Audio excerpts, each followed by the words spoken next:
Kokina semdol kake mofaseda.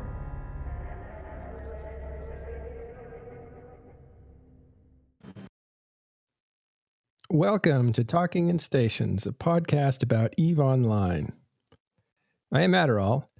With me today, we have Ashtarothi. Greetings, fellow Empyreans. I am Ashtarothi. Brisc Rubal. Morning, everybody. Caleb Ayrania. Hey, guys. Carneros. Hello, folks. And Elise Randolph. Hey, how's it going? Great. I am back from vacation where I went camping and found out there was a bear in camp who chewed up the neighbor's food. So I am happy to be alive. Anyway, that was fun. I was gone for a week, but I want to thank Carneros for taking over and helping run the CCP interview that was the Blackout interview. Oh, that was fun last week. Yeah. So just a little bit of background on that. We got together and said, well, we need we're going to have a second round of going and doing this interview with Hellmar. So let's think of some questions and stuff. And we put a huge page of questions together, what's more pressing on people's minds and stuff like that. And then we filtered through those, and Carneros was very good about making them CEO appropriate. So we were asking the right level questions with the CEO. There were some people who were asking us, why did we record it instead of doing it all live on Sunday?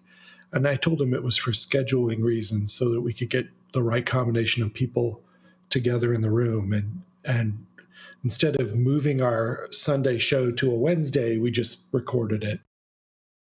Yeah, and it worked out because everybody could make it, which was like, wow, that's perfect. I was afraid we were going to have to lose one or two, and I just think we had perfect chemistry of people to do that. So it worked out really well, and especially for them. And you know, we kicked around different days of doing it and trying to postpone, trying to come, but different vacations lined up. So it was a problem getting everybody on, but we finally did, which was great. And we recorded it early, and then we thought we'd do something that was a little bit unusual, and that is, if we have it in the can we edit it and put it out on podcast before video? And to kind of treat podcast listeners to something early instead of them always getting something 2 days late, because podcast listeners are actually the vast majority of our listenership. So that was pretty cool. Yeah, and so I want to thank Carneros and Elise and also Caleb and Ash for hanging out. Your guys' quick impressions on that. What did you guys think of the interview? King is back, baby. King being Hellmar? Well, seriously, because if you go back in EVE history, right, the classic EVE was also mentioned on the show. He was one of the original visionaries, right? He built this whole weird simulator for exactly what it used to be. The fact that it broke during the last 8 years is a big issue now, right? And I think it's really good to have him back because he really understands this game a lot more than maybe some of the other developers. Maybe not in the details, but in the vision. Mm-hmm. Well, I mean, one of the things I think we always need to keep in mind when we're talking about, interviews with a CEO or some high-level person like this is he's not a day-to-day developer, so he's not going to know the ins and outs of everything that the teams are working on immediately. But what I thought was good about the interview, and I thought was good about the questioning you guys did, was that you recognized that, and you got more big themes out of him that I think we've heard in a while. And I also love it when you get to listen to him talk about things he would have done differently, or things he made mistakes on, things they should not have done, because that kind of gives you an idea of where they want to take the game in the future. And without a public roadmap, we're still trying to figure out what they're looking for. So the fact that he was willing to talk about chaos and pointed out that there were things that he thought needed to be changed.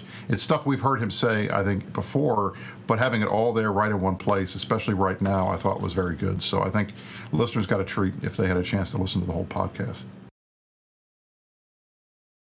We had a kind of tactic in mind that said, get them, talking about something they find exciting and interesting, and then let them go for a while. Don't interrupt them too much. Let's hear what they have to say. I find the same technique works if you get them drunk in a bar. Just get them going on something. Yeah, don't spend the whole time trying to give them your point of view. That they do want to hear it, but if you get them going, let them go. Yeah, well, why get in the way of that, right? Elise?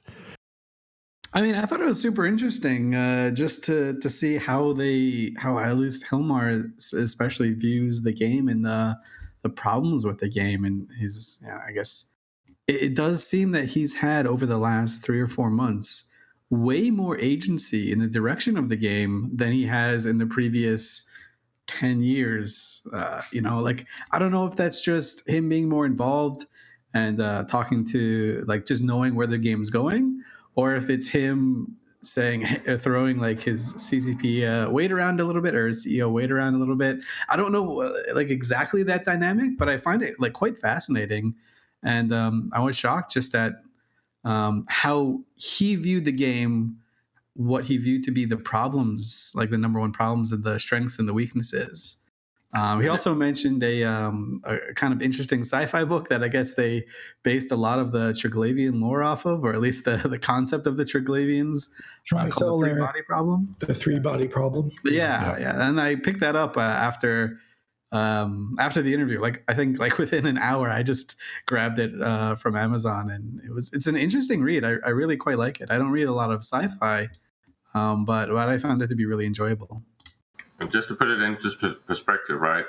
If I'm not mistaken, I think it was last year, a year or so ago, that actually Hellmar did an interview with the Imperium where he pretty much said that he was back and actually playing the game for the first time in a long while, right? So we have confirmation from himself about him coming back, playing the actual game, and now figuring out, oh, these things might not be what we intended them to be. Of course, he has mainly been in wormholes, which might explain why we're getting no local. But anyways, he's actually playing the game again, which is good.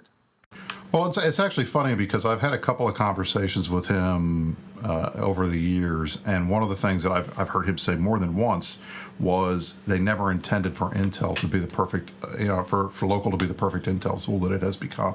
So the fact that they were willing to take that and do something with it, I thought that was a good sign. At least it seems to me that we're getting things from the top of the structure of the company that are trickling down into the development process and actually ending up in the game, which is good. You like to see that. You don't like to think you have a CEO out there that's just saying things for the sake of saying them, and then nothing ever gets done. Ash? The thing that struck me the most was how much modern game design and psychological theory, stuff like flow theory and stuff like that he had really grabbed onto and embraced. It makes me wonder how much of his time working with other people in like Unreal and whatnot caused him to be exposed to other ideas. It struck me that he seemed to be speaking directly against this idea that all of this stuff is random and completely chaos and CCP doesn't know what they're doing. It seemed to be more like, no, actually the confusion that we are feeling is a feature, not a bug. But that doesn't mean that there isn't, some plan to it all. Yeah. Well, that was one of the big takeaways. I think, I honestly think, and there's some backstage stuff that nobody heard, that you could tell Hellmar came to talk. He was ready to go. He came in there and he was like guns blazing, ready to go. And that got us pumped up because we thought, oh, this is going to be good. We had an interview with him on March 30th. And you go back and listen to that one. And that was a really good and I think underrated interview as well. But that was a lot more, let's get to know Hellmar. Let's talk about EVE Online as a phenomenon. It was much more a celebration, but also a welcoming back of Hellmar, who had come back and was now fully focused on the game that he helped build. And it really was a nice get to know you thing. But this time, this interview, the second one that just happened last week, was very much, or 2 weeks ago, very much tour de force about, look, we get it. We understand this game and we understand it way better than you guys give us credit for. And to me, that was so needed because so many people have over the years said, oh, they don't understand their own game. They don't play their own game. And I just thought like, wow, if he had come to lay out, look, we get it. He definitely did that. And I think one of the things that I always appreciate is when a company sends a CEO out to talk, and it's not one of the two main reasons why you do that. Number one is damage control when something bad has happened, or two, a sales call where you're pumping up investors to try to talk about how great the company is. He just came on for no reason other than he wanted to talk to us. So I think that's when you get the best stuff out of a CEO, because they're not scripted. They don't have a bunch of talking points. They're not trying to make a sales pitch or defend something that happened. There's nothing that they have to get across. So if you have the opportunity, you can sit there, you can have a free-flowing, conversation with them, and that's when news happens. So, I mean, I thought that the talk about chaos, I thought the talk about, certain things that they had done wrong, that's what the news that came out of that interview was, which I hope everybody has had a chance to listen to by now. Yeah, so if you haven't, go back and listen to it. I think it's maybe the best interview that is, I think it's one of the most important interviews that anyone has done about EVE Online, frankly. And that has nothing to do with me. It has to do with Hellmar and these guys here and the content that was actually produced out of it. I think it's the most significant interview that has ever been done on EVE Online. That said, what was in it? Well, one of the things was that I thought this is very surprising and I think very telling for the future. That when nullsec has, or players, but nullsec especially has a consensus on what it is that needs to be done, there's a problem. And CCP means that means CCP needs to intervene and pull the rug out from under players. And that's what this chaos era is kind of about. That's half of it. And I hope that folks recognize that, the fact that CCP is willing to make these steps, that's a good thing. This is the kind of thing we would have said, 2 or 3 years ago, I'll never do that. That's too radical a change. But the fact that they're doing it, I mean, that tells me that they're listening, because a lot of the stuff that they're doing now is not things that they're just pulling out of whole cloth. These are ideas players have had and CSM members have run on. I mean, some of the stuff was in my campaign last year. So a lot of people have been talking about doing these things like changing local and those types of things. So I'm happy that they're finally taking those steps. And I will note, this weekend, August 3rd, 2nd, 3rd, 4th or so, it's been a year since the last big Titan versus Titan super fight in X47. Literally a year. We have not had any big, massive fleet battles in that time. And I think if you ask the average line member of one of the big groups, they live for those fights. We haven't had many since X47. We have not had any since the advent of the 64-bit client. So I think a lot of people are saying, all right, let's get a little stale. I think they're welcoming the fact that we're changing things up. Right. All right. So basically the big takeaway was a couple things. One is that they want to increase how difficult EVE is online, make it cruel but fair for advanced players, and make it just as important, or even more important, easier for new players to stick around. That was the big takeaway from that interview. I think there was also this era of chaos that he described that essentially is them experimenting with a purpose and also looking at data on what comes in. But the idea is not to sit around and think tank EVE Online, but to experiment with it in a live fashion. Something like that, right, Carneros? Yeah, let's spend less time pre-thinking and trying to figure all of the things out. Let's spend more time putting in a good hypothesis, trying it out, and watching the data, and then reacting to that. A couple times in the past now, CCP has changed the cadence of their release cycle. When I worked there years ago, it was a sort of a spring release and a fall release. And they just do a big expansion. And the thinking was, let's pretend it's like a paid expansion so we get attention from the press and we get a new news cycle each time. And then at one point, I'm going to guess it was Rubicon, EVE Online Rubicon. They went to a sort of a every month or every 6 weeks type of cadence. And that was aggressive. And, some of them were big and some of them were small. Players got accustomed to it. So it looks like this time they're experimenting some more with it. I think it's healthy for the organization if they can, they're going to have to adjust their process to support a new cadence because that requires work. There's a lot of work that goes into this behind the scenes, making a build, testing it, and everything. So, and of course, right now, you get a huge percentage of the staff that are off on, Nordic summer holiday are not in the office to fix things that break. So it's we're going to have to wait till they get back, have their annual August kickoff thing they do, and get back on plan together. And that, I think, honestly, Carneros, was one of the reasons why I was surprised the fact that they did the Blackout when they did it, and they did the Drifter event when they did it.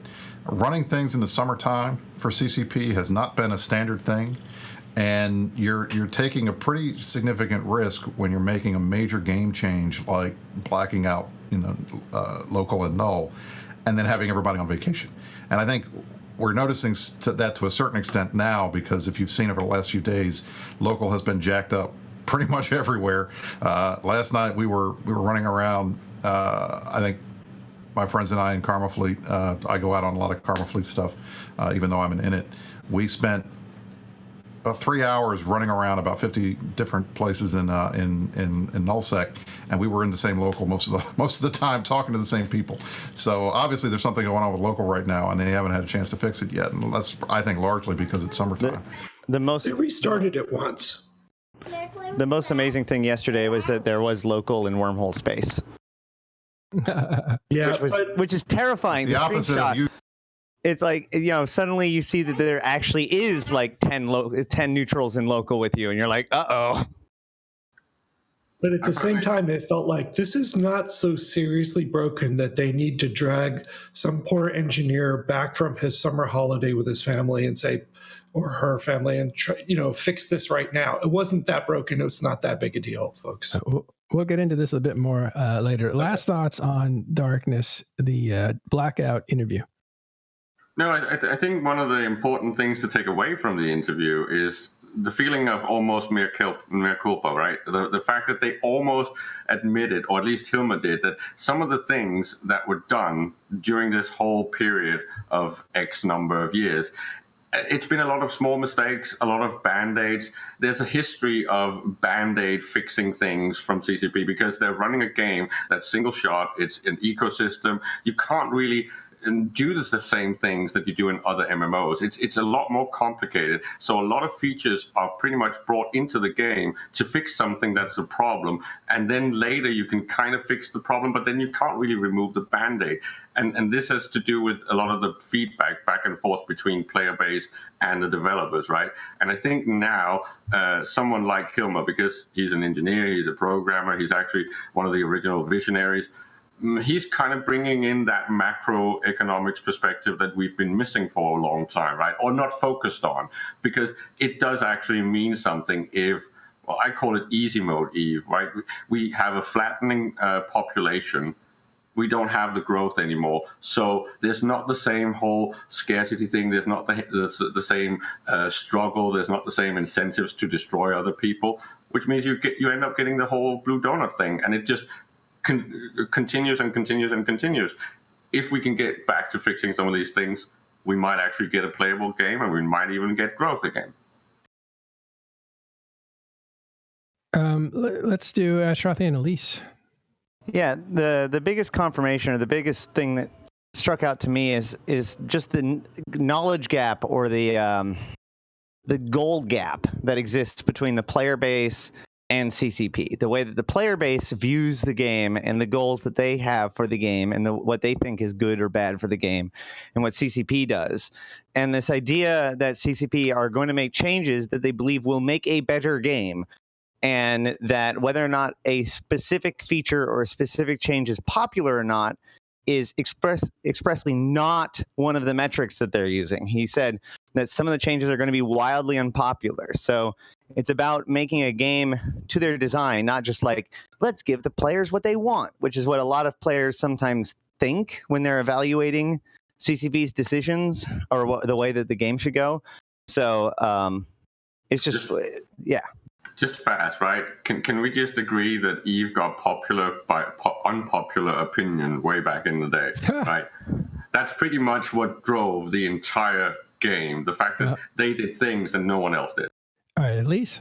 I was going to say, just piggybacking, one of the most interesting things, or at least from the people I speak to, the thing that people found most interesting / exciting / a thing to be cautiously optimistic about, which is kind of the baseline for EVE players, is when Hellmar said, you know what, instead of breaking down exactly what we think the players are going to do. We know the players are going to break whatever we're going to throw out at them. So instead, we're going to, put things out there and then react to it.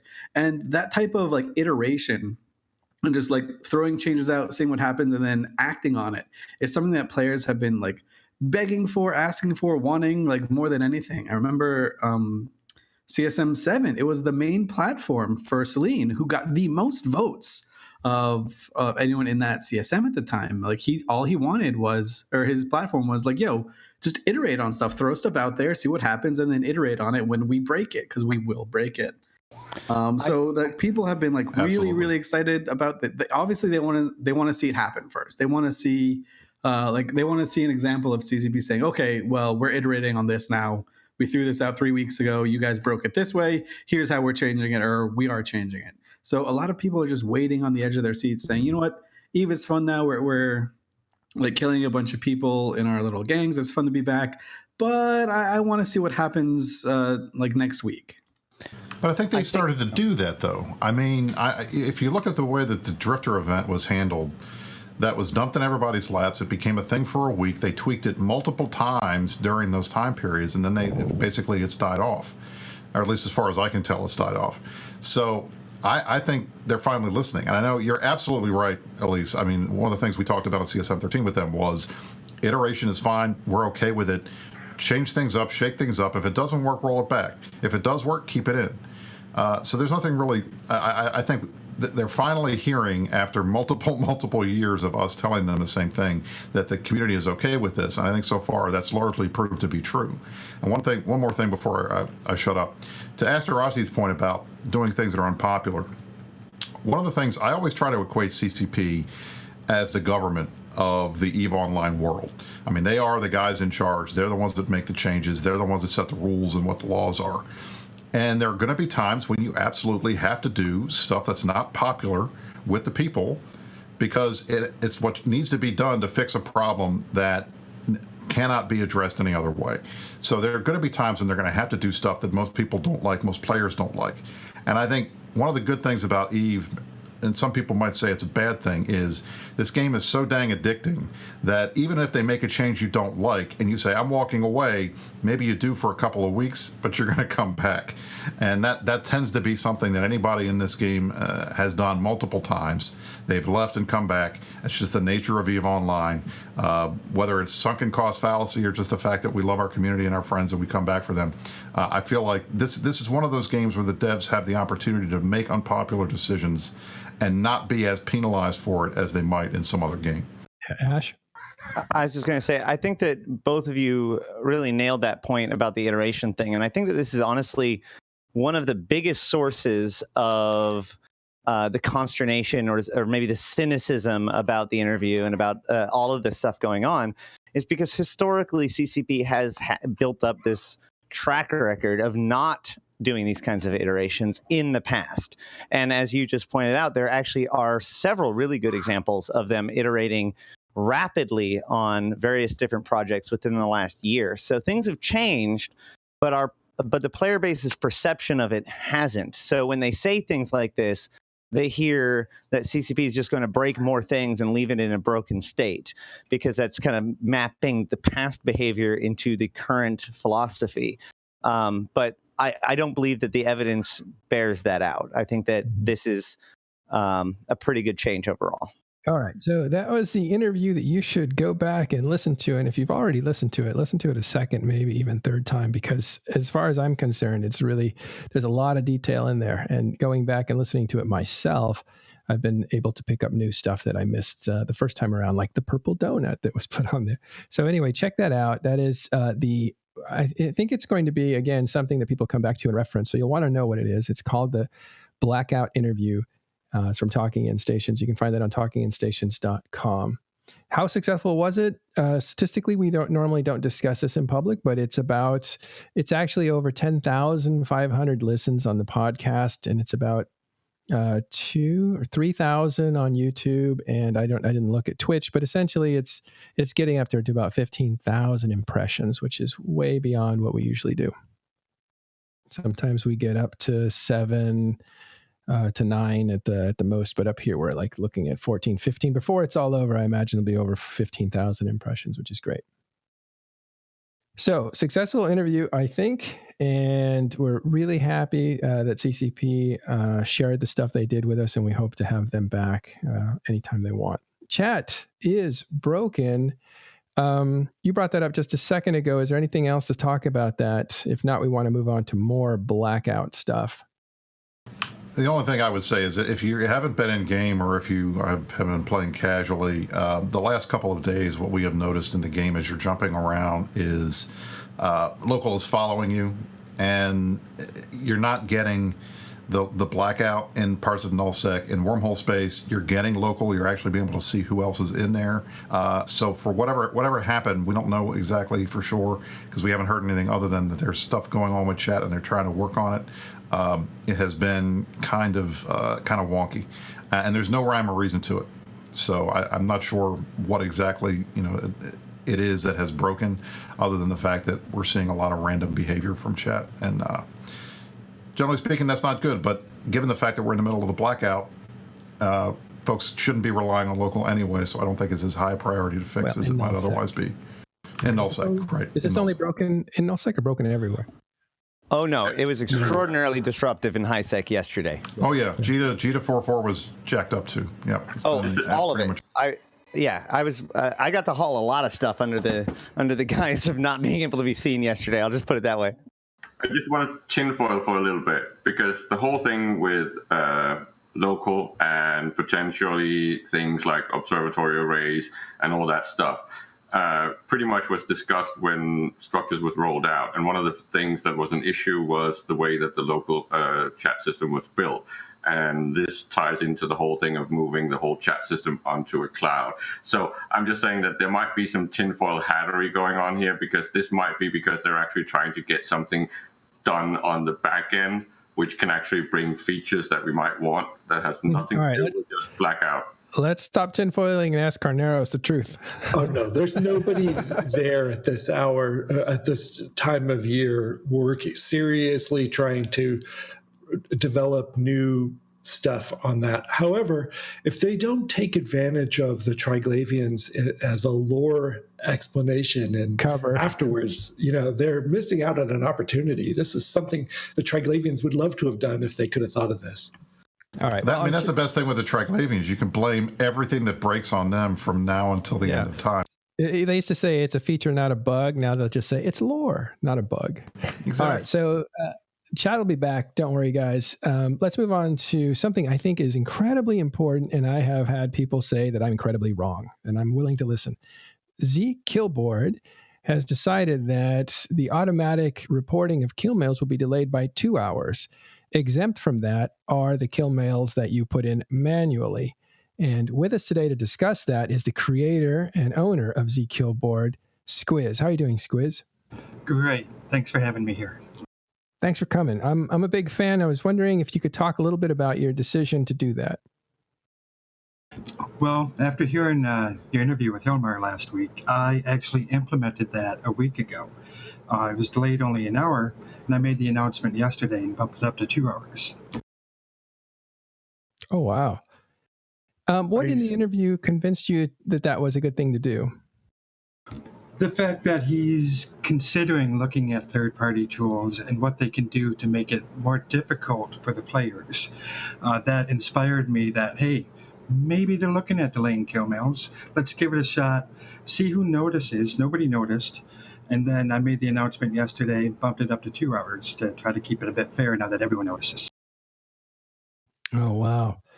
So some of the critics are saying that it's not really that important. You're really just demotivating players because they can't share their kills right away after a fight. That this strategically has no importance, first of all. And then second of all, it's just a demotivating factor. Take the first part first. Well, if they want to share their kill mails, they can. They can go and post it manually and then provide the link within their alliance chat or, whatever forum they have. I don't see how that's a point, really. If they want to share it, they can. They can share it in game. They can post it manually. So that's still there, that ability. They could just do it. What about the other part? What made you turn it off in the first place? Is there a strategic advantage to having too much information essentially in real time? Absolutely. I fly in wormholes, and if a kill pops up in the wormhole I'm in, and I'm just in my bomber trying to track down, whoever, then I'll know that, hey, there's a Legion here. He's going to overpower me. I'm going to go find another hole. When I just took away that content from that Legion, that potential content, vice versa, too. I could be the Legion looking for that bomber who just killed an Astero in that wormhole system. So I'm trying to add a little more to the fog of war. I'm trying to switch things up the same way CCP is switching things up and just adding a little more fog of war. I'm sorry, I can't think of a better word. Yeah, no, it's true. Squizz, do you think that the vast majority doing this are using the site are doing it as an intel tool, or do you think it's more of a community tool? How do you perceive the site? After going to Vegas the last couple of years and a recent meetup nearby where I live, people are definitely using Zkill as an intel tool. They're looking at it to see where the fights happen as they happen. As I discussed before, I've designed Zkill to pull kill mails from the active players as quickly as it can. As soon as that 5-minute cache is up, go hit it again, see if they have any more kills. And that has added to Zkill being used as a full-fledged intelligence tool. And I'm trying to just pull away from that a little bit. Can you explain a little bit more how the 2 hours works? Because I was noticing last night while we were in a fleet, my API, at least my kill board itself, was updating pretty quickly as we were killing things. Is this only for if you're looking at if I'm looking at somebody else's kills? Or when I'm looking at my, how does that 2 hour delay seem to work? Because it didn't seem to be working. Okay, let's say you got a kill and it went to Corp or whomever. If somebody takes that link and posts it to Zkill manually, it'll pop up right away. But if they don't and they just let the API pull it, then that API is delayed by 2 hours. I'll pull it, but I won't actually insert it into the rest of the database until that 2 hours. Okay, so if I have my account set up in Zkill, I'm logged in, and I've got a tracker set on it, am I getting instant stuff then, or is that manual, or is that something that's being pulled by the API? Or that's the ESI, being pulled by the API, yeah. Okay. Now, if there's sorry to interrupt you, if there's a third-party kill board that also has your API, and then they're sharing those kill mails with Zkill, that's being treated as a manual post as well, so it's being shared right away. Ash? Okay, interesting. Yeah, well, speaking of third party or other party kill boards, I should say, maybe fourth party at that point. But so obviously Zkill is not always been the end all be all of kill boards as it is right now, and there's nothing necessarily that keeps it that way. Is there any concern by doing these kinds of changes to functionality that a competitor will just simply replace you? I kind of hope somebody does, to be honest. I've been doing kill boards for 10 years. About 5 years ago, Battle Clinic and Eve Kill both disappeared, and I've been the only kill board that's been out there. And so I opened up the API, Zkill's API, so that anyone can go and grab any or all of the kill mails that Zkill has. I would like a competitor. Competitors bring innovation. It'll get me to do more. It'll get others to do more, and hopefully improve the kill boards in general. Squizz, to the point that you just made, you are now the only major kill board left. So because of that, do you think you owe the community any more of a higher standard of making decisions than some random player? I mean, do you consider yourself, I mean, you said yourself that the reason why you did this was you were adding to the CCP fog of war because you heard what Hellmar said. Do you think that folks should hold you to a higher standard than any other third-party developer because you are the leading provider? The only standard I want to be held up to is the trust that I won't just give away everyone's ESI keys. I'm just another player. I'm just another dev. My hobby website happened to blow up and is still the only one out there. I just want to be another guy. So I think the answer is no. No special he's created a tool and he's put it out there and people are using it of their own free will, right? It's not forced. And he gives the information out and he protects their data. And I don't know that asking him to act more like a dev and be responsible about changes and telling people these changes are coming is more than we should expect from a fellow player that's built a tool. But also it kind of highlights the problem with third-party tools that aren't CCP's tools and people using them as if they were part of the game. Well, I think, honestly, in that situation, I think Squizz is a victim of his own success. And I hate to talk about you like you're not sitting here, but let me talk to Matterall for a second. I think in this type of a situation, Squizz is the last man standing. And I think the reason why everybody, at least the most players, use Zkill as opposed to using a internal or a group, an alliance-based system, is that they trust him. They trust that he's not going to go sell their data, that he's not going to be using their data for intel, that he's not going to be using their data for nefarious purposes. And say if the Imperium or PanFam or some other group set up their own competition, and I think, frankly, at this point, given what Zkill does and the capabilities of it and the hardware he's running behind the scenes, as I understand it, I think only another alliance is going to have the capability to do that. I think he provides that service as being the trusted third party, and a lot of these other folks that could do it are not going to get the same kind of buy-in. So in that situation, I think it's hard for us to sit here and try to treat him like another player, because he's not. He's special. He's Squizz. Carneros? Squizz, do you know of any third-party tools that are scraping your site to get their data to then present intel tools to customers, to players? Yeah, I'm always getting asked about how to best use the API or my Redis Q tool. There are dozens out there that are scraping the site and using the API, especially the Russians, who are probably underrepresented in these talks where it's only English. It's a cat and mouse game with the Russians. They try to do things differently, and I try to cut them back a little bit or guide them towards the API and better ways to use it. But yeah, there are dozens of tools out there. There's a Gatecamp checker, which probably isn't much good right now.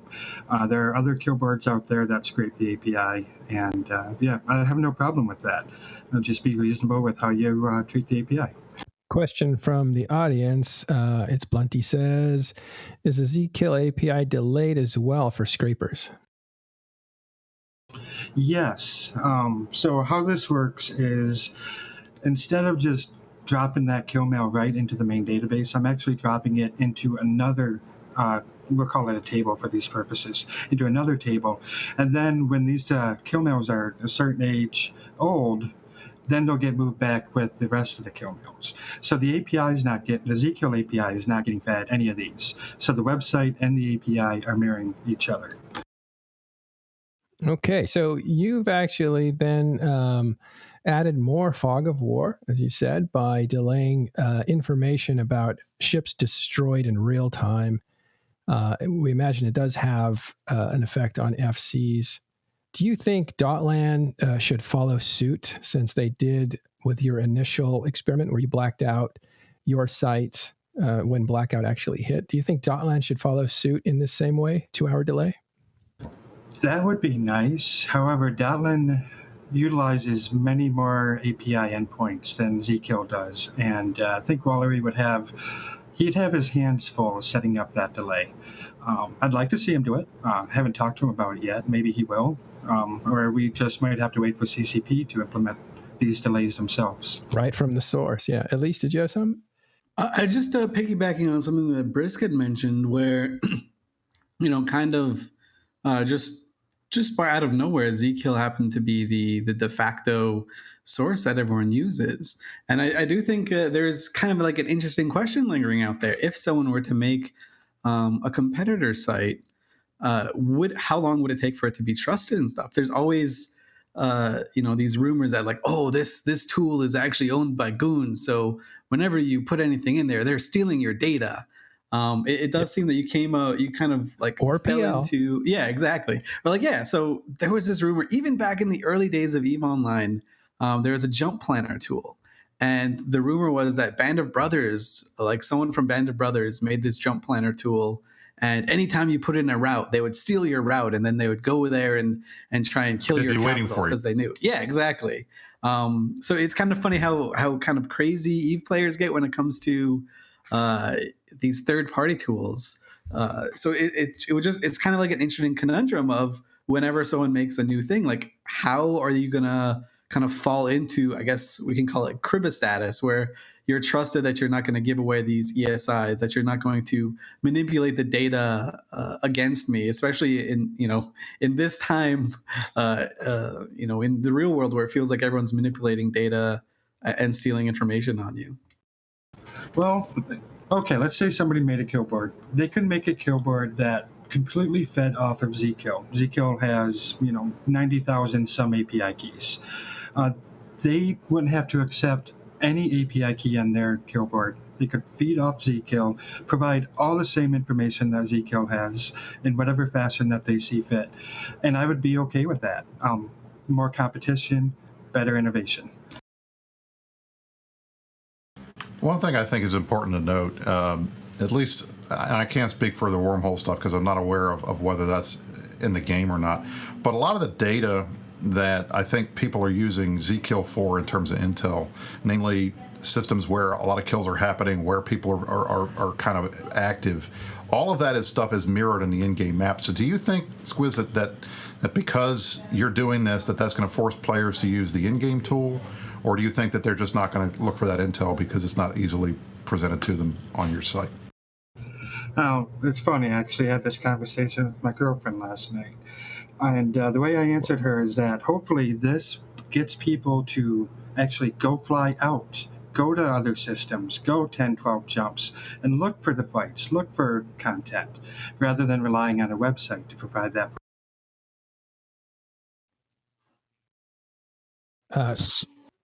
Ash, did you have something that you wanted to say? Yeah, so with all this talk about the ESI, I think it's really important to note that when we switched over from the old XML and Crest to the current ESI, the developer agreement changed. So now, as a developer, you have to register each individual app, and part of that agreement says that you're not actually allowed to use the ESI for, that kind of spying purposes. I'm not saying it doesn't happen, but if evidence of that was made available, and obviously an endpoint is tracked via ID, then that developer could get in a lot of trouble. And that relationship is a bit more intimate than just your free to play account. And so I would be disappointed in any developer that got caught up in that at this point. Yeah, my integrity in game, I like to consider myself as a cloaky bastard making deliveries. It's role play with Wingspan. I know some of you hate Wingspan, but I love it. But out of game, my integrity and my trust are very important to me, and I try to do the best I can to make sure that stays put. Yeah. Oh, we like players like that. We did this a little bit backwards for people who don't understand what a kill mail or kill board are. They're two different things. I want to invite Elise Randolph to tell us about their history. Well, I'm sure if you've played EVE Online for 5 minutes, you've probably died and you've probably seen your kill mail or kill on a kill board somewhere, likely Zkill. So you probably know what that is about. But there's kind of an interesting little tidbit of information for those who didn't play the game since the beginning of it. The reason we call them kill mails is because back in the day, the very complicated system that is EVE Online, whenever you killed someone, the system would send you an actual EVE mail with the kill. So you then just copy paste that and post that on your kill board. The dynamic was that nobody really wanted to trust anyone else. And there are a lot of, I guess, a lot of young developers that are also playing EVE Online. So it did seem that every single corp and every single group had their own kill board of sorts, right? Where they would say, oh, this is our cool information. We'll hide our fits here. We'll do this. We'll do that. So for, the first 5-10 years of, 5-8 years of EVE Online, if you wanted to look at kill boards or stuff, every single group had their own. Goonfleet had their own. Pandemic Legion had their own. Bob had their own. Fix had their own. Iron had their own. Every single person had their own kill board, and there was sort of a central repository, but it was very untrustworthy. You never really knew what reality was. But so it's interesting to see how people transitioned from that to saying, hey, these kill boards are so important, to, well, that information's out there. Who really cares? It's not really worth for us to spend our development time on kill boards. So we'll just use what's out there already. And it kind of just whittles down into just like Zkill being like the group. I think it's important when you're talking about history like this to point out the fact that the whole API and the whole ESI and sharing information with the player base actually was a push from the players, right? The fact that the terms of usage back in the day was a little bit more loose. So we did do these things like with the kill mails, right? We did do things like cache scraping. We did do things like scraping our chat logs and things like that. All of the third-party development stuff that has been brought into EVE was pretty much the players doing stuff that then later became questionable or maybe even illegal. And then CCP took that over and brought in this sharing of data. They just gave too much. And this is just, in a historical perspective, this is usually the case with CCP. They fix something by giving in too much to the player base. Mm-hmm. Because it ties into the thing that Hellmar said about the 64-bit client, right? That he was surprised that we were these early adopters and innovators. Like, but we've been doing this since 2003. What are you talking about? How do you not know this is your player base? Well, that's one of the things I think is important to realize is that, when it comes to MMOs, I think having a vibrant third-party developer player base is a sign of a healthy game. I mean, that's what you see in almost all the other games that allow some kind of internal changing of the game, whether it's World of Warcraft mods or things like that. You want to see players taking things into their own hands to create tools that the game doesn't have or doesn't provide, because that shows that people are playing and that there's a market for this type of thing. The only question, and I think the concern that I had when I saw the change last night was, when something becomes so ubiquitous that everyone uses it and everyone relies on it, even if it's a third-party, app, at what point does that create a level of expectation that changes are not going to be made that are major without at least some kind of discussion with the player base? And I think that was my concern, that this was just something that came out of the blue. And Squizz can do it. It's his website. He's free to do whatever he wants. But the fact that this is the last major kill board, the last thing that everybody goes and looks to, I think there was a question in the minds of some people, and we talked about it a little bit in last night's Talking Stations Discord, about what kind of responsibility somebody like Squizz has to the community, given the fact that they are the sole provider of a tool that everybody uses. Brisc, that's why I make these Reddit posts. I try to be transparent with any of the major changes and even some of the minor insignificant ones. And I try to keep everyone in the loop with the things I'm doing, just because it's the right thing to do. It's the fair thing to do. No, and I understand that, Squizz. I think my only concern with the Reddit post was that it was like 3 sentences. You didn't really go into the idea why you were doing it. I think a lot of folks would have been interested to see that. But I do appreciate the fact that you do tell people. Yeah, I could go into the why, and I already got torn apart in that post, and I really didn't feel like getting torn apart much more than. Well, I thought actually it got a lot of support. The stuff that I was reading was like, and you've gotten support here in the chat channel. People are thrilled with the change and support you on that. Am I wrong? You should see the PMs. We won't go into that. Yeah.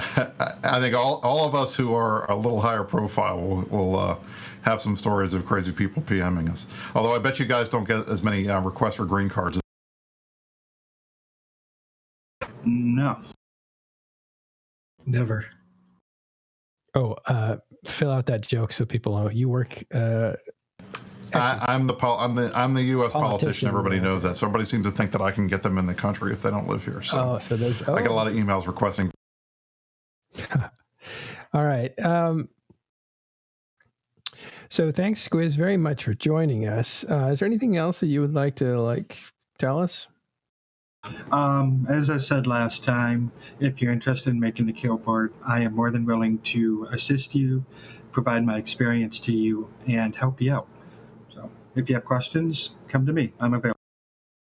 I have one last question real quick for Squizz. Squizz, how much do you think you spend a month on keeping Zkill operating? How expensive is it? July's bill was $419. Whoa. Okay. Do you get support from the people who use it to pay for that? That's why I have ads on the website, and that helps offset the bill. What's left over pays for good night at the. Okay, good. So it's not coming directly, or it is coming out of your pocket, but you're finding ways to fill in the holes that it's putting in your. Yeah, it's funded. If it wasn't funded, I might do it for a few months, but after a while, she would start nagging at me, "Hey, what's going on?" Yeah, totally. I totally get that. Oh, this would be a good time to say, Talking in Stations, if you like this content and want to support it, go to talkingstations.com and become a Patreon. All right. Squizz, thanks very much for, on short notice, jumping in and giving us the actual truth about what you're up to and how it affects EVE Online. I think it's fascinating. It's interesting. And I am really, really thankful that you don't mess with people's trust. I think that's a big deal. Thank you for having me here. Great talking to you. Sure. Okay, let's move on. We had a bunch of news to cover. One of the things that is jumped out there as something of, I don't know if it's a meme, but PanFam and Winter Coalition appear to be working together. Shocker. They'd been working together for months, if not years. And I think the text that was written out there was fabricated. At least that's what I've heard is fabricated, or there wasn't any truth to it. So the idea that there's a PandaFam coalition, I'm not sure is something that is codified by the parties involved.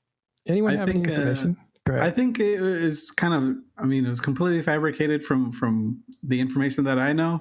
But now that name came out, PandaFam, I'm thinking we're gonna make this a reality. It's too good not to do, right? Yeah, I don't Too think you can not do that. That's really good.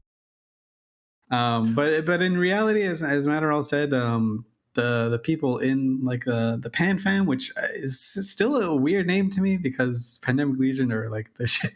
I don't want to say the shittiest, but I'd probably say like the least important and least integral part of that entire coalition. I guess it just rolls off the tongue. But people in Northern Coalition and Pandemic Legion have been, supporting like the people in fraternity, like the core groups of fraternity, since they kind of have come over from Serenity. I know actually Tess had for a while as well.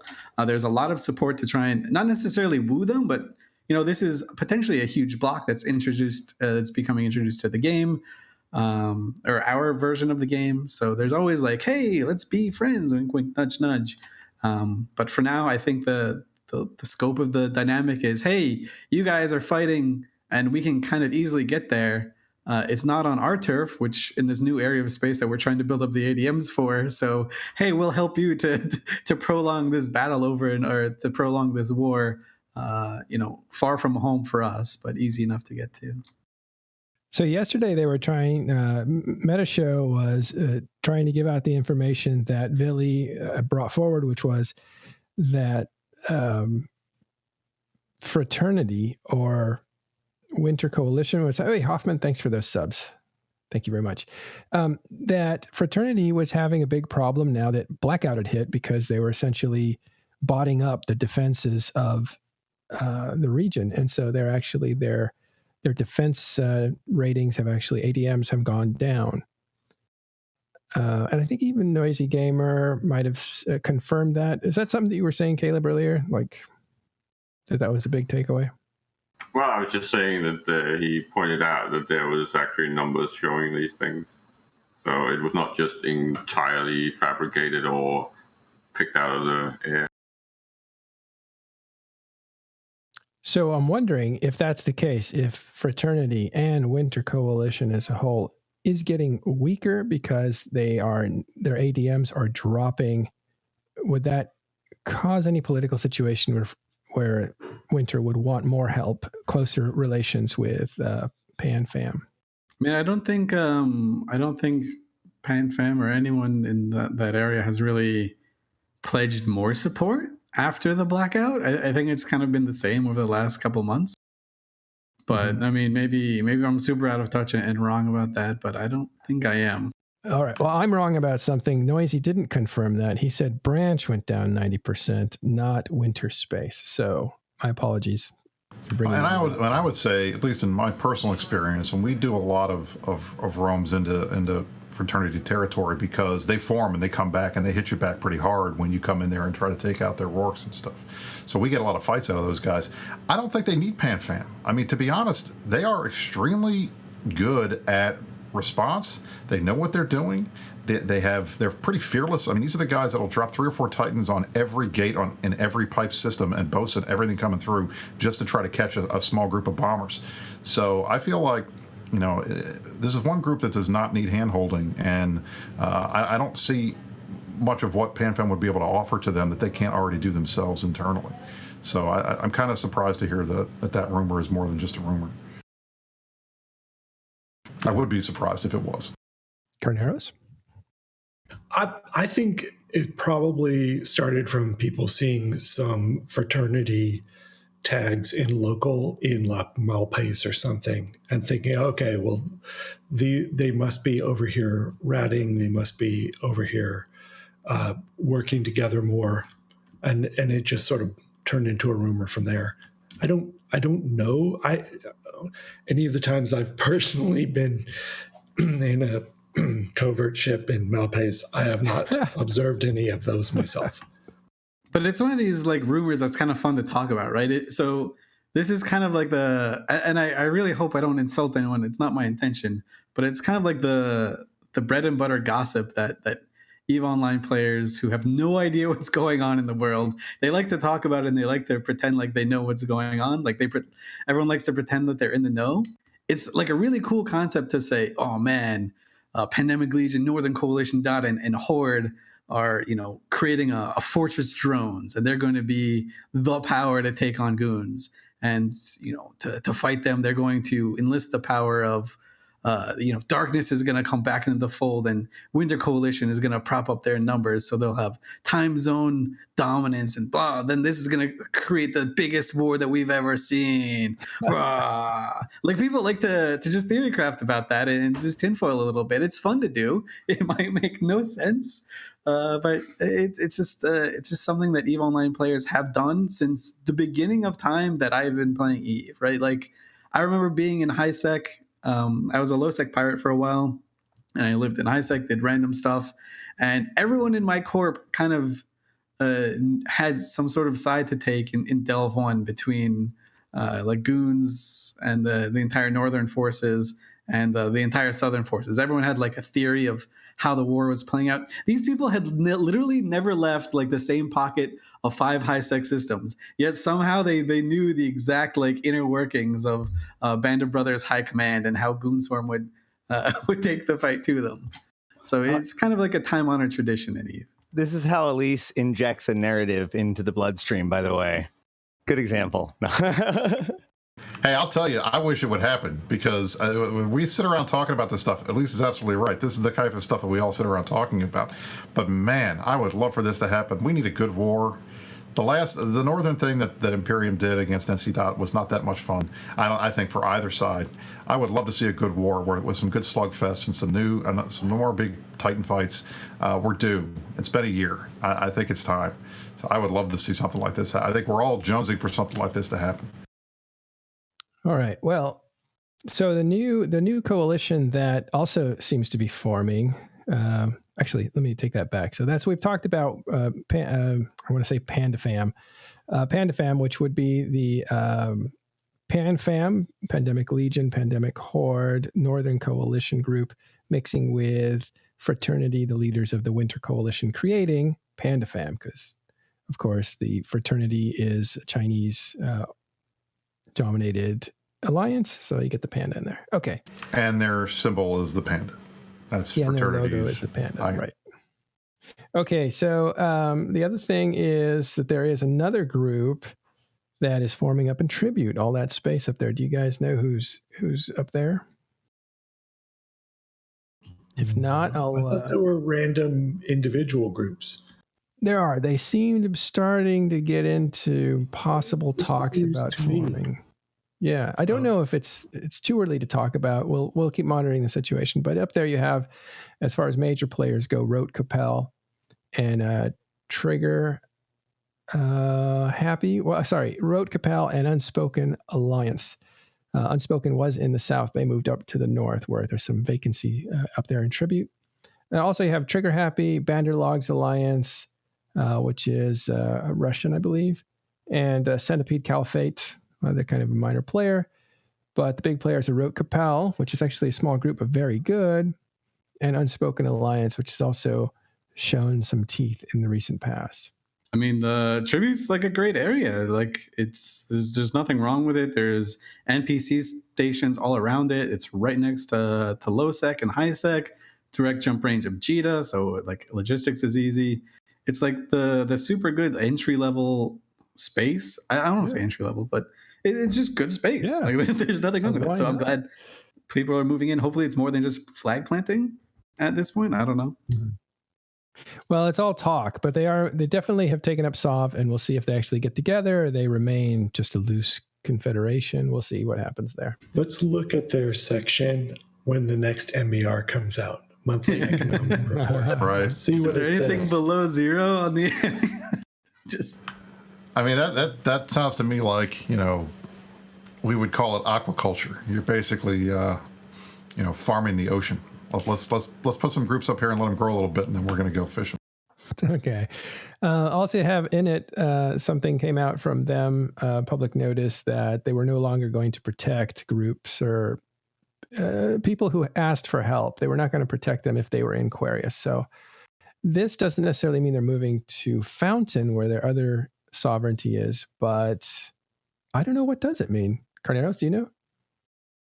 To me, what it means is if you're going to do something dumb, do it underneath the Super Cap umbrella. And I would say that I see a trend happening in EVE in the last couple of weeks of PvE migrating under Super Cap umbrellas wherever that option is available to them.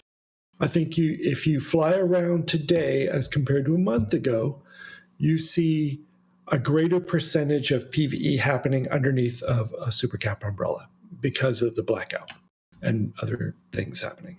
So it's safer to be a part of a group that has some kind of security apparatus. That umbrella is the amount of space that they can protect. If you're outside the borders of that umbrella, you're not really protected. Yeah. So it's kind of a little bit common sense here. Don't, if you're relying on someone else to come and rescue you as part of how you've designed your income stream, well, then you should keep yourself within range. And I mean, in it, as a traditional body, typically we were like PL. We were one of the nomadic groups that followed the content. We never really had home space. It wasn't until we took up the Aquarius, that pipe down there, that became like a system where we actually call it home. I mean, typically you ask an Init member that's been around a long time, they're going to say our ancestral home is in Curse. They're not going to say Aquarius. But we haven't been in Curse in forever. And only a handful of us still have stuff up there like me because I'm too lazy to move it. But one of the biggest issues, and it drives us all crazy, is when we're staging out a Fountain and a lot of the groups have moved a lot of their equipment and their work walls and their supers that they're using for ratting out of Aquarius, to constantly have to jump clone back down to Aquarius to save guys who were being dumb and getting caught. And it only got exacerbated by the blackout because a lot of these guys were using local almost exclusively, and the fact that we had perfect intel coming down our pipes to as their way of protecting themselves. So we didn't get a ton of guys that were getting caught unless there was a wormhole in the system. Now it's too easy. So for us, it's better to have everybody in the same place, be able to protect everybody in one area, and then we can look at trying to figure out what we do with Aquarius. I don't think we're giving it up. We're not removing any assets down there. The Keepstar staying down there. But at the same time, I feel like any big alliance, especially one, as Carneros said, with a super cap umbrella, you want to protect your guys. It's easy to do that if they're all in the same place. And it doesn't require us burning timers that we would be using for strat ops and those types of things. So I'm happy to see it. I think it's long overdue. I know my corporation within it has been pushing for this for a while, and I'm glad that we're finally taking that step. Yeah, I mean, it makes a lot of sense because, like, why have Fountain and then this huge gap where you have to go to for queries as well? Right. Like, yeah, Exactly. it's not like queries is good space, like great space or anything either. But I mean, think it's good space, but it's not any better than Fountain. I mean, yeah, exactly. And that's frankly, what I mean. It's Fountain not is like, easier to. Yeah, the jump ranges are way more beneficial in Fountain. And, one of the interesting things that you mentioned is, and Carneros as well, that people are kind of like pulling back a little bit to be a little bit closer. There's been a lot of, previously, like a lot of people were moving outside of the super capital umbrella just a bit and using Intel. Because like, hey, if you were like a roaming group or if you lived in a wormhole and you roll into Delve or Quirius, your initial reaction 90 days ago or even a month ago was, let's roll this hole. This sucks. We don't want to get dropped on by goons. We're all going to die. Even if we do catch something, we're just going to die on our way back home. And now it does feel like there's, and I mentioned this before, there's a little bit of blood in the water where you can react. If you can react a little bit quicker, you can kind of get in and get out without getting caught and without getting kind of super dunked, unless you're like directly under the umbrella. Like if you're like an umbrella away, then you can get out fine. But if you're directly under it, you still get screwed. So people are becoming a little bit more brazen, right? So you just have two things working against you, like groups that who kind of move out under the direct umbrella, losing some intel, and also the hunters kind of gaining even more advantage and becoming more willing to kind of take a look in the space rather than just instantly roll it and leave. Carneros mentioned something earlier that there's a lot of hunters out there looking around and there's nobody to hunt. I thought that was kind of funny because I thought if you're out there in the darkness hunting, you're someone that could be hunted down. So if you're out there, you are not only a predator, but also prey. Just depends on who comes across you, I think. And I think a lot of it depends on the group that you're with too, right? So if you're part of a group that is, lives in a certain area and you've got like allies to your left and allies to your right, and you don't necessarily have the means to go very far very quickly, which is something that like people who abuse wormholes can do, then it does kind of feel, I don't want to say super shitty, but it does kind of feel like there's nothing around. There's like friends around, and every once in a while there's like this like fast group that comes in and out, and they get out before you can react to them, right? Like that's the whole concept is they come in, they grab one or two dudes, and they get out. Every once in a while, you kind of get screwed over. Like I've been privy to some of these like roaming groups where they accidentally run into a gate camp or something, and then a fight starts. But I'm sure it definitely does feel, if you're a part of certain groups, that life has gotten kind of worse, and there's fewer things to do around because we don't know where people are to fight. Well, and I think to a certain extent that's true. I think it's also funny because I feel like the Blackout has provided some people with more fear. They're more risk averse, so they're not willing to take their stuff out. In Delve, for example, we've been telling all of our guys, don't use excavators, only use, Tech 2 mining drones because you don't want to get spearfished. But at the same time, we're also finding when we go out hunting, there are places where there's absolutely nothing, we can't find anything, and it seems like everybody's stocking up because they're scared. And then there's times where everybody's out and you can get kills left and right. It's like shooting fish in a barrel. There's no rhyme or reason to it. And I think that adds a level of fun to the game because you don't know what you're going to expect. And one fleet, you may say, I'm going to skip that fleet, and then they go and kill 5 Rorks. Or you say, I'm going to go on this one, and you're out there for 3 hours and nothing happens. But it's kind of the anticipation that makes it fun. I mean, last night, we killed 5 Rorks in Brave Space in about 2 hours. I couldn't believe it. I'd never seen anything like that. I thought everybody would have docked up as soon as the first ones died. But we kept finding more and more and more. So it's just the nature of this Blackout. It's not as predictable as I think we all thought it would be. Or what we'll break in here because we have some breaking news. Possibly, we don't know if this is a trusted source, but we'll accept it for now. And that is that a Vanquisher has been tackled. Kill it with fire. I think it belongs to them, I suppose. But anyway, we'll look into that. Run away, Mr. Vanquisher. Run away. All right, Ashtarothi, Blackout, has it affected any of the kind of stuff that you do, which is a bit different? Yeah, well, I don't know if the Blackout necessarily has, except for the fact that it may be pushing more people to do things in high sec while they're waiting things out. So we have seen an increase in ninja looters and ninja thieves and stuff like that within the invasions. Although that might just, I think that's just the popularity of invasions and people understanding how much that's worth. I believe we've seen more harassment in the form of like ganking and whatnot, which has seemed to suppress like shipping throughout high sec. And that is also exacerbated by the invasions themselves that have a tendency to block off certain sections of high sec at a time. Beyond that, there is the bug, which was covering most of yesterday, which, as I said, scrambled local for everyone. But other than that, no, we're just kind of chugging along, waiting for the next shoe to drop. Well, this is cool because we have a 2-hour blackout. We won't know if a Vanquisher has been tackled and killed for at least 2 hours, if it is killed. So this makes our news service even more important, so we can actually reach out to all these people that come from all over the place and find out if things are actually happening or... No, that's not how it works. For us to have a 2-hour delay on this, no one involved with the lost mail has to post it. Has to be automated. If anyone on either side of that conflict takes the lost mail and posts it, it will come up instantly. Well, and also, if anybody in there has their API key given to another site that's pulling the stuff automatically, and Zkill scrapes from them, then it shows up. And that's what I think why, at least because I know I'm on everything, because I check everything all the time. That's why I think the stuff that I was killing last night was showing up instantly rather than the 2-hour delay, because I wasn't inputting it manually. I think Zkill was scraping from another site. So that's one of the reasons why I asked Squizz. I don't know how much impact this 2-hour delay is going to have if it's just him doing it just on the API, because Zekill's getting a lot of stuff from a lot of places too. There wasn't actually an interesting side effect for that with invasions, which was that we had a loss, and then we were trying to like sort out what had happened, or we had gotten a kill. We had gotten a loss, and we were trying to sort out what happened. And we couldn't go to the kill board to figure it out until later.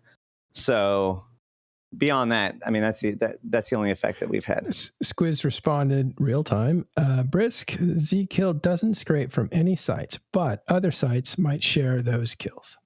But if they share it with Zkill, then it's the same as if they were as if they were scraping. It's just sharing, right? So if somebody else is pulling the stuff and they share it with Zkill, it's going to be posted automatically. That was my understanding from what he was. Yeah, he said correct. Okay. All right. For more on that after the show, we'll gather into public and talk a bit more about that. Right now, we got to move over to other statistics on the Blackout, and Carneros has compared PvP activity since it's being talked about recently. What's up, Carneros? Well, yeah, so it's the first of the month. Today's the 4th of the month as we're recording this. But at the beginning of each month, I look at statistics for the month for my NullSec Alliance. So I'm into this time of month. So what I did was I compared July 2019 with July 2018, July 2017, July 2016, and July 2015. Thank you to Dotlan for the help with this.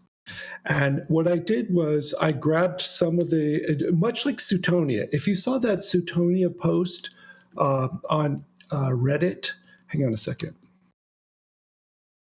I'm going to try pasting a link. I don't know if you guys will let me. That was a good post he made, by the way. Yeah. Holy crap. I'm allowed to post links on Privilege. Twitch. I don't know. This was a mistake, people. Okay, no, but so there's is that why? Oh, thank you. Okay, so there's he just looked at the last couple and did some analysis, and it's wonderful. I want to talk a little bit about it, but let's look at a chart first. Admiral McLeod, can you put the first chart up, sir? And in the meantime, I'm going to go try to see where that is. Okay, gotcha. Look at the yellow line. Obviously, I live in nullsec, so I'm paying attention to nullsec first. This is Stargate jumps. At least it just is called jumps on .land. I assume it just means Stargates, and it doesn't also include sinusoidal jumps with the jump drive in your ship, but I could be wrong. I think it's just Stargate jumps. I think it's the stat that CCP looks at when they look at. Sorry to interrupt. Internally. The Fraternity Vanquisher dead, by the way, probably at the hands of Legacy. Go on. Well, this happens. Hopefully he'll be back on the market to buy another. Okay, so looking at the yellow line for a second, you see that 2015 and 2016, it went up just a little bit. 2017, nice bump. 2018, nice bump, yellow line, and then down in 2019, fewer Stargate jumps. And this is during a month when there were major move-ups still from KQK to 1DQ as the Imperium brought back a large armada. There are Stargate jumps happening as part of other things than just normal life. So Stargate jumps went down a little bit. They went down a bit in other parts of space too. If you're looking at the picture there, the bright orange line on top is HiSec, went down a little bit. Don't know what that means. I don't spend a lot of time in HiSec unless I'm an evil ganker or I'm shopping in JITA, in which case I don't undock. So I don't put myself up there as a HiSec specialist. Carneros, does this include, do the jumps in this data, or if you're aware, do it include the Ansiblux jump gates as well as regular Stargates? Because that might account for some of the reason why you're seeing it dropping in. That is a good question. Is there any, Wallery is not in stream chat, I'll bet, but is there anyone who knows enough about .land and the data to know if that's included? Because I'll tell you right now, when I'm moving around, at least going back and forth between Quirius, Delve, Fountain, Tribute, all up and down, the north and the western sides of the map, I'm using jump gates, and it's cutting 20 or 30, jumps out of what I would normally do in an interceptor. I can get from Quirius to Fountain in like 7 or 8 jumps now, as opposed to 30 or 40 like it would have been before. So that might be one of the reasons why this is dropping. That's just me speaking anecdotally. I don't think the Ansiblex was around last July. I think that's it's new since then. It's certainly more efficient and more jumpy than the previous. Better than the previous system for getting around, and does encourage more activity and more jumps. So that might be part of it. I don't know if it's that much. It can't be that much, though. And it wouldn't impact the HiSec either, so that doesn't explain why HiSec jumps are. Now let's take a look at the next chart, if I may, Admiral McLeod. This one is ship kills. Yes, sir. Again, we don't have the actual definition of what's behind the data, but at least it's consistent year by year. And again, yellow reflects nullsec, my home territory.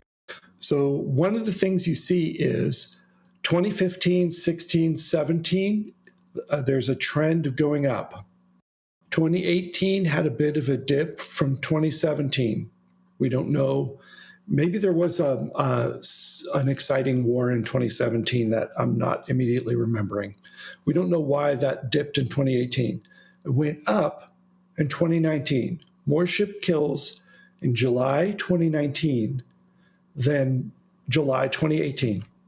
Let's take a moment and switch our focus over to Sutonia's wonderful post. In this post, and I invite you to read the whole thing. He says, it seems the Blackout has increased the amount of PvP kills in nullsec anywhere from 3 to 9%, depending on how much of the .land kills you think can be attributed to PvE deaths. Okay, let's let's talk about this for a second. So the factors that changed, that would have changed PvE ratios are Blackout made activity in space more dangerous and a little bit more surprising. Things can sneak up closer to you before you notice them. So nullsec became more dangerous under Blackout. But another factor is more people got excited and got into PvP fleets and started going out hunting you. So you got more nullsec hunters, you got more lowsec hunters coming into nullsec, you got more wormhole hunters coming into nullsec. I don't think we saw any more high-sec hunters going into nullsec. I don't think that actually exists. But the other ones, we saw more traffic. And you do hear anecdotal stories of hunters running into other hunters before they ran into PvE pilots to hit, because there was more hunting activity happening, people running around. 3 to 9% is not actually a value, an uptick value that matches. If the exact same number of people were playing from July 2018 to July 2019, and you lowered the survivability rate by turning on Blackout, and you up the risk by having more people hunting, the number should have gone up more than 3 to 9%. Blackout is more than 9% more dangerous than pre-Blackout. This is, trust your instincts. But so what I'm saying is go ahead. Blackout only covers part of the month, right? I mean, like, there's other events that happen, like the Drifter attacks and the VNI nerfs, and there's other things that would suppress PvE that goes into it besides just the Blackout. The Blackout started the second week of July. So it was not the very beginning of it. You're right, did not have Blackout. And the 2 weeks before that was constant Drifter attacks, which also suppressed PvE. And it suppressed PvP as well, because people that were normally going out were having to deal with drifters in their systems. So, I mean, I think hopefully they keep the Blackout going through August, and that way we have one solid month of data with nothing else going on that we can look at and try to compare. Otherwise, I think it's hard to control for every variable that might have an impact. And I think that just leads to us speculating. Now, I do want to point out some context here for a second. This is a 16-year-old game. Any other 16-year-old MMO would kill for these stats. This is fantastic. Keep that in mind. These are very healthy numbers by any external view. When you look at the bottom of the launcher in EVE Online and you see the number of players, at the moment it says Tranquility Online, 29,895. These are fantastic numbers. Very, very good. EverQuest and EverQuest 2 would love to see those numbers. Just for context. But the parts of this are not, I mean, I will tell you that my guts say, flying around, looking at these numbers, there are fewer people undocked and doing stuff, and those people have a lower survival rate. So keep that in mind. If you are taking a fleet out, be patient. You may have to fly around a bit. You may have to do some serious hunting. You're not just going to fly around and run into a crowd of people, mining. Every now and then you will, but it's going to be, you're going to need to assume it takes some time. Elise. I was going to say that's actually a really interesting statement that you have. And if you look at Zkill, and obviously I don't have compiled data or anything like nearly as official as either Carneros or Suetonia. By the way, just I want to say I do miss Suetonia being on the CSM, but I'm also super glad he's gone because the amount of posts he makes now on the EVE subreddit are like up 500%, which is really, really great because I like his inputs on all things EVE Online. But I was just looking this morning at the kind of like the top killers for the week in EVE Online in terms of PvP. And there are some interesting little names that creep up there. you see groups like Laserhawks and Hardknocks and Snigwaffe and a lot of these little groups that, they're not little groups, but a lot of groups that kind of are very nomadic in terms of what they do, and also based out of wormholes as well, right? So if you look at the 7-day rank for a group like a Snigwaffe, for example, 7-day rank, they're number 8. They're in the top 10, right? But if you look at 90 days, like they're top 50. Same for a group like Hardknocks, right? And a group like Laserhawks and stuff like that, right? The 7-day for Hardknocks, number 2. Part of that's because they just did a wormhole eviction, but 90-day, they're 60, right? So a lot of it does seem like the hunters are coming out of this from places like wormholes instead of places like nullsec, where you just kind of, or at least the big winners are people that get to roam with impunity through their wormholes. They can just roll the hole, roll a nullsec status, go out, grab some kills, and they're having a lot more success now, it seems. Compared to pre-Blackout. So I do think this is where the meta is going to shift, where if you want to be a more nomadic alliance, this playstyle is coming back, but you're going to have to absolutely either base out of wormholes or have access to wormholes to do your roaming. And I think it's kind of like an interesting thing where these medium-sized groups are able to get a lot more traction than they used to be able to in the last 1 or 2 years, where it felt like it's super umbrella or bust a lot of the times. By all means, being under super umbrella is really, really effective if you want to harvest resources in nullsec. But it does seem like the pendulum is maybe open, or the door is opening up a little bit more for medium-sized groups to do more nomadic things. What I would say is if you're a nullsec group that wants to go hunting and you're not using wormholes to get to your destinations, you're doing it wrong. They are extremely useful and they're pretty ubiquitous. You can find them everywhere. And if you guys are not getting out of your territory to go jump on folks that are not expecting it, then you're not getting kills. So I would strongly encourage anybody that's not using wormholes right now, go use them. They are great for traveling to find targets. You don't just have to be a wormhole group to be able to take advantage of being able to dump out into an area of space you're not typically seen in and go kill things. Also, excavators. Excavators died in large numbers this month.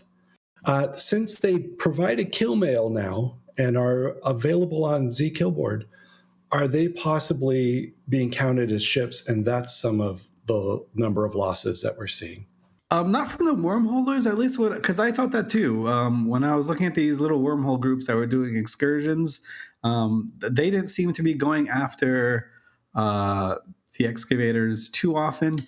But there are groups. There are actually some interesting groups. I don't know if everyone's aware of it, but there's an eclectic group of hunters from all walks of life and all different alliances that live in Delve, and they've been having a field day, because now you can just have you just have to scout around looking. You just sit in a system, look for excavators, light your covert Sino, come in with 3 or 4 bombers, go boom, excavators gone.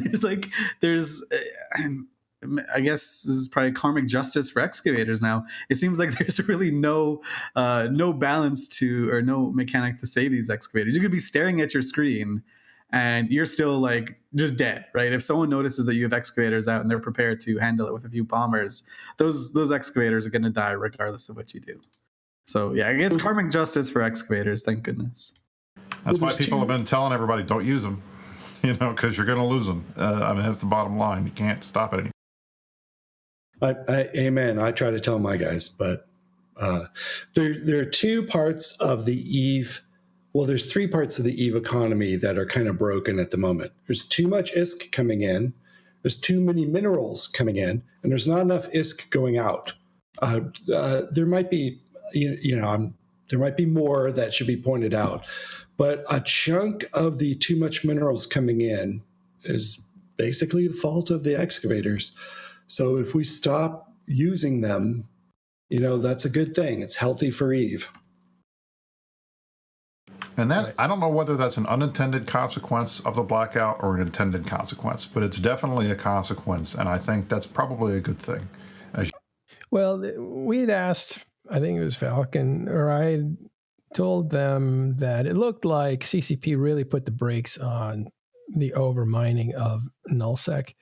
And they said, hey, we didn't do anything. We just did this thing. And if people don't want to mine in that environment, that's up to them. So they won't take credit for stopping the incredible faucet of minerals. But Blackout sure as heck has put the brakes on it, whether they intended it or not. One of the things that Hellmar mentioned in the talk was sometimes they have a good idea how EVE players will react to something. They just don't know the degree to which they will react to them. So they'll put something in and then see, how much do we go off? How much do we react? If we all stop using excavators, they'll be surprised, but they'll also, they'll realize, okay, we did the right thing there. What knob do we turn next? To what, how much? Now they turned up taxes last week.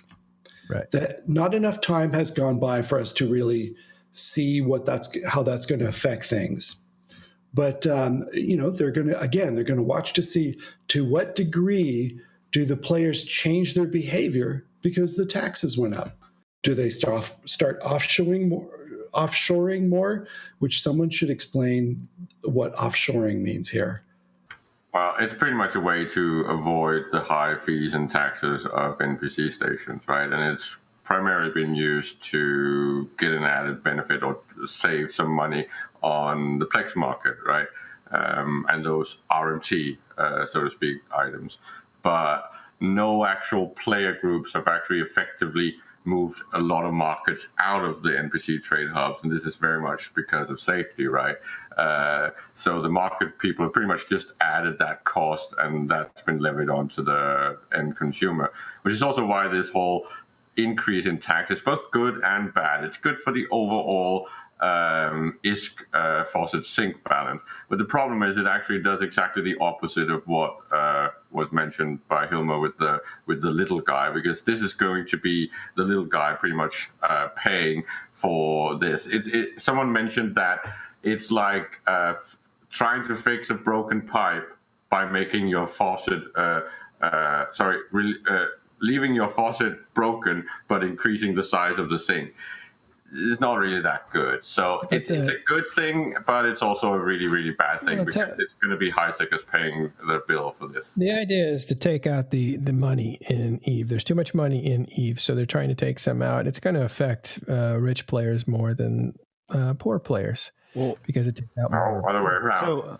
So there's an interesting knock-on effect. Are going to pay for this, not the rich guys. The rich guys still have the faucets. They are not touched by it because they primarily live in NOP. Not necessarily. They're still touched by it. It's just that, the ISK has less utility when you have more of it. Let's go to Ash and then we'll come back. So there's an interesting knock-on effect. I don't know how much of it is intentional, but this is a nerf to wormholers and Abyss/Invasion runners. Both professions rely on loot that is sold almost exclusively to NPC buy orders. And since this tax affects all transactions, including to those buy orders, it's a 2% nerf to all wormhole income and some equivalent to any of the Invasion runners or Abyss runners because of our red loot. Okay, Brisc, you were saying? No, I was simply saying, to Caleb's point, it's going to impact folks that have less ISK because ISK has more value to you when you have less of it. For those of us that have a lot of ISK, these taxes are not going to be a big deal, and we're not going to view it as a huge sink. But I think to the point that when we talk about offshoring and what the impact of these tax changes is going to be, generally speaking, I feel like it's not going to make a big difference. And the reason I would say that is that I don't think the tax increase was sufficient that you change the balance between convenience and the desire to avoid the tax. That's always, and this is as true in real life as it is in EVE. Whenever you're tinkering with taxes, the goal is to increase the tax just to the high enough level that people will still pay it, they won't change their behavior to avoid it. because if they do that, then you're losing the tax revenue. So I think this change was just enough that it's not going to make anybody change their behavior, but it is going to reduce some wealth that is currently in the system. I think you're partially right, but you're wrong in the fact there's this little fact historically for the last 2 years with the whole attempt to try to say modernize high-sec markets and the players using structures in high-sec. This is actually the last nudge, and this could actually be the thing that at least shifts some items away from NPC stations, simply because there's such a huge added benefit. Because it's an ecosystem, pretty much most stuff has its origin somehow in null or wormhole space, right? It may very much get shipped into these trade hubs. Now, there's actually a value in not putting it on the main trade hub, but selling it just offshore, because you can get that added percentage. And because many of the margins that's been operating with when it comes to things of import-export value, so primarily raw materials, those margins are actually important, right? Because those margins are very narrow already. The fact that they're then forcefully widened on NPC stations mean that now you have an incentive to actually sell it out of your own structures or buy it from the player-owned structures. I would like to contest the fact that though CCP takes on the role of the government in EVE, they do not have the same motivations as the government. So they don't actually necessarily, the amount of revenue they're pulling in from the increased taxes may or may not actually be the ultimate goal. A change in behavior may in fact be a very acceptable outcome to them. Mm-hmm. Yeah, that's a good point. That's a good point. I think when I'm talking about it, I'm trying to look at this from the perspective of whether they're acting as a government. At least they're acting as some kind of a central bank. And I think the goal for them is a stable player-based economy where inflation is not rampant and they're not having to go in and take large amounts of ISK out of the game randomly just in order to keep the economy from blowing up. So tinkering with the tax numbers is just enough, and I don't know whether I don't think they have a goal, at least in mind, at least as far as I could tell, that they're trying to push people to put all their stuff and put all their markets into player-based structures, or whether they want to keep them in NPC structures. I don't think they care one way or the other. They used to. I think they do, because it's a saleable wealth. That means it actually goes into the ecosystem of the game. When it's unassailable wealth, when it's just parked in NPC stations, it doesn't actually get risked. That means it can stay there forever, and CCP. But CCP can't touch. Go ahead. Sorry. Well, now no one's talking. Caleb, finish your point. Well, my point is that from a design perspective, it is always CCP's interest to make sure there is destruction of everything when it comes to the actual sinks. This goes for raw materials, resources, ships, ISK, everything, because otherwise you get the whole accretion problem. Every game has this, right? Even not so much as others, but it's been accreting a lot for the last 8 years, and it's completely impossible to get these things out of the game if you don't actually push players a little bit. And when it comes to things like ISK inflation, there's not really that much of an issue, if at all. What's really the main problem is the resource accretion, the fact that there's just more stuff being mined than there is stuff being destroyed. When you put stuff in structures, which is players' hands, you can disrupt things, you can destroy things, you can actually lose things, and if nothing else, you can get some sort of redistribution. So this is actually really potentially healthy if they start designing in this direction and then turn down some of the forces or balance them better. The problem though with that, Caleb, at least in terms of unassailable wealth, is that it's not assailable simply because it's in a private structure. I mean, if you look at Tranquility Trading Tower and Perimeter. Yes, that is a private structure. Yes, that does handle a lot of the skill injector and Plex markets. If that gets blown up tomorrow, none of the stuff that's in there dies. It all gets asset safetied, and it'll be in another station in that system, in a week. So it's not like that. We're not like they're losing the wealth. That's an important week. But the markets are not. If I'm working on trillions, right, as an entity, 5 days of lost market is a lot. All right, hold on. Ashtarothi, jump in there. I think that if there's anything that we learned from the Hellmar interview, it's that we cannot or should not look at any one individual change as the vision. I feel that this is very possibly an incremental step towards some future different equilibrium. So saying that, oh, because of asset safety, or saying that people will do this, or that everything else will remain the same, or even that we're going to be able to track the MER through August because nothing else will change. Like, I think these are all very short-sighted positions overall, considering just the sheer amount of crazy thing over crazy thing that we've seen so far. I just think it's impossible to just shortly elaborate. I'm not going to go into a diatribe, I promise. But the point is that market traders have been untouchable up until now. When you have structures and even when you have asset safety, that is actually 5 important days where you are losing all of your profit making. Remember, the market trader class is making the money is on the margins, right? They need stuff going on both buyers and sell sides all the time. So it's their margins that's making them money. And when you're working on trillions, that's fine. You don't have a problem with just making 2% every single fucking week or every day, depending on how efficient you are. But the point is, when it goes into asset safety, that's 5 days of profit gone completely. Remember, these guys are not out in Rorquals, right? Where they can be destroyed. So now they're suddenly at risk. But to that point, I think you're absolutely right, which is why I don't see these tax changes resulting in any more offshoring, because the risk of losing your assets for 5 days, even if it's asset safety, is going to be significant enough that the amount of tax, that's being taken out is not going to make those market traders change their behavior. That's why I just don't see this as being a major issue, and it's not something I think we're going to be talking about in 6 months. Oh, I think we'll be. Well, hold on a second. Let me finish up. We want to wrap up. Caleb, we've gone from 2% to an 8%, almost 10% now, forced margin by CCP. That's a lot of benefit. If that's shared between the structure owner and the trader, that's a lot of money. On a show that's just for people who care about finance, because we're talking about the metasphere, and we're getting way too into the weeds about what works, doesn't work, what they were thinking, what they weren't thinking, and I want to stop that now.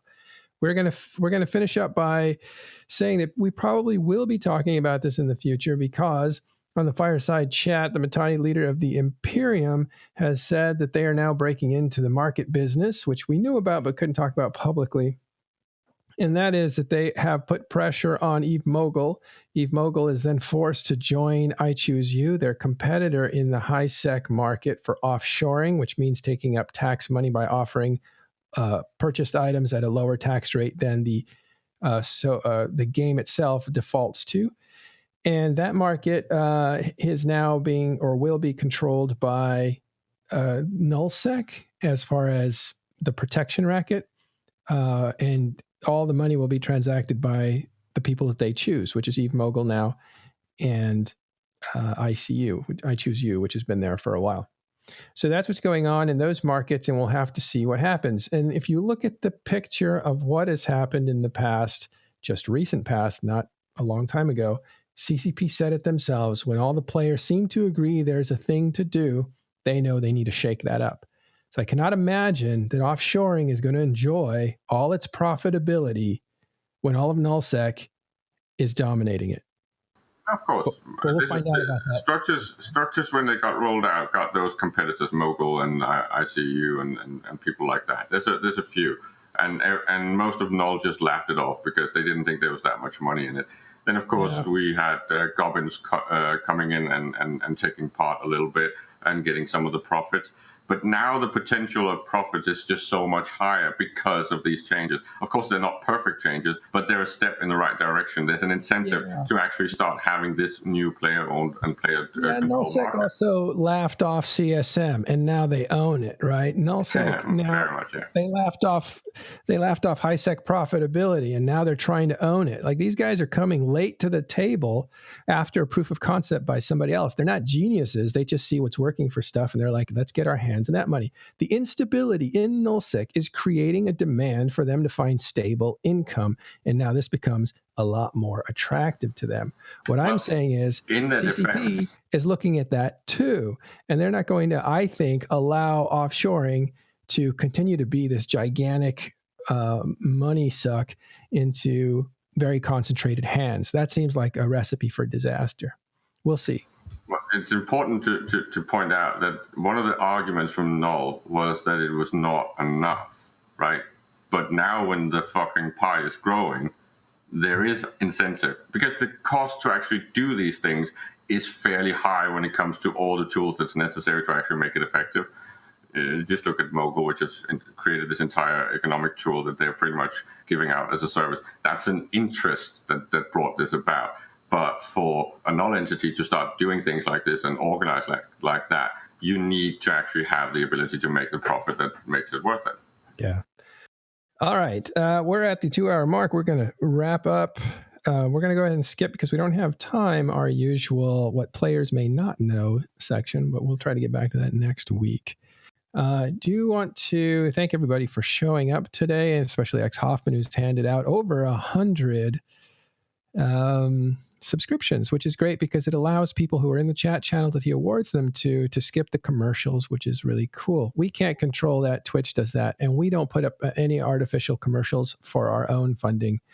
So again, we can't control that you not see commercials. Only these subscriptions can, and that's what's really cool about him gifting them to people. So thank you very much, X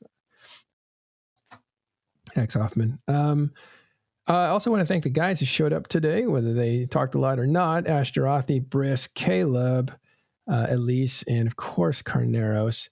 And one special comment here, Ash Darathi, congratulations on becoming a Twitch partner. That's great news. Excellent work. Congrats, Ash. He's probably helping his kid.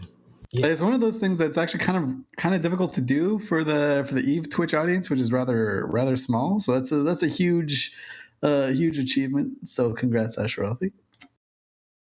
Yeah, thank you. The community has really rallied behind me a lot, and it's been very validating. And I'm excited to get back on Monday.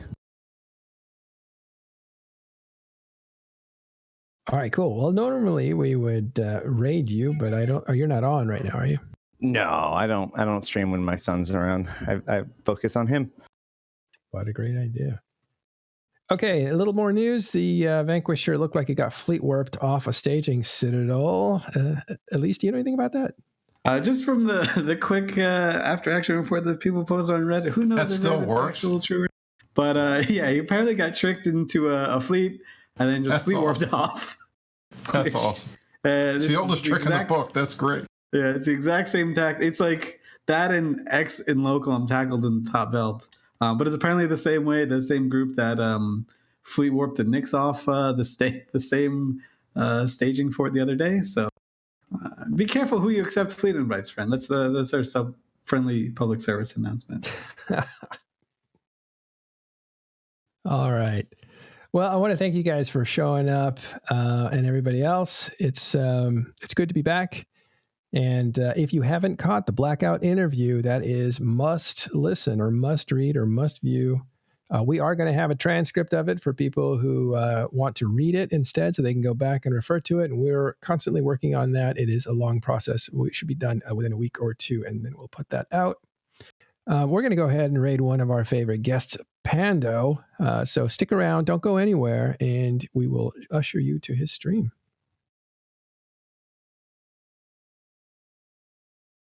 All right, once again, oops, did I do that right? Yes. You did it. All right, I did it. Yay. Hey, thanks again, Brisc, for showing up, and also Squizz for jumping in. We'll see what we can do for next week as we talk about the big plans that Nullsec have with taxes. All right, everybody, have a good week. We will see you on Thursday. That's all we have time for this week. We'll see you next week on Talking in Stations.